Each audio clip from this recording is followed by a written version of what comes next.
hele goede middag. Nog duistig komen ze op Skielge aan. De jongeren die hier 4 van huis bijkomen willen van een drok squalier. Ik ga zuipen, ik ga drinken. Maar ja, ik heb wel mijn grenzen, dat is verschil. Maar gewoon een beetje, ja, een pilsje erbij is toch altijd gezellig. Je bent 17, je kunt geen alcohol krijgen in de winkel. Hoe los je dat op?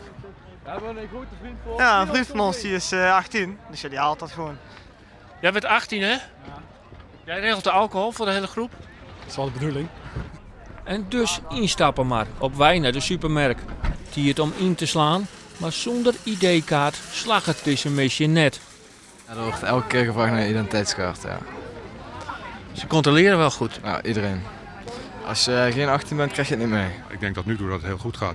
En onze bieromzet is gehalveerd. Dus het heeft resultaat. Vorige week zei er iemand, ja, er ging toch nog wel een karretje met 4 kratjes. Ik zei, ja, daar stonden vleer 8 kratjes in. Want ik verkoop 50% minder bier. Op wij naar de jongerencampings. Gevier van alcohol oer de Iepenbierendik, mij net, wat gebeurt wel. Ik bier drinken boeten de tent op de kampeerterrein is verbinden. Maar camping de Appelhof had er wat op betocht.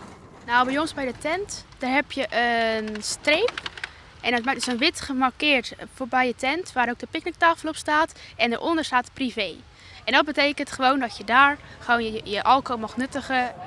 Jongens verlitten een protte gasten de camping om te stappen in het dorp. Ook bij de kroegen is de controle. Alleen de jongeren van 18 jaar en ouder krijgen een armbandje als bewijs dat ze drank bestellen maaien.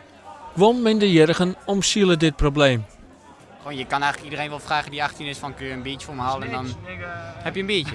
Zo gemakkelijk gaat het dus. Ja. En dat gaan jullie straks ook doen? Vast. Misschien. Dat wil ik nog niet zeggen, maar misschien. Misschien. In de drokte zal net iemand erachter komen of ze cola of bier drinken zullen.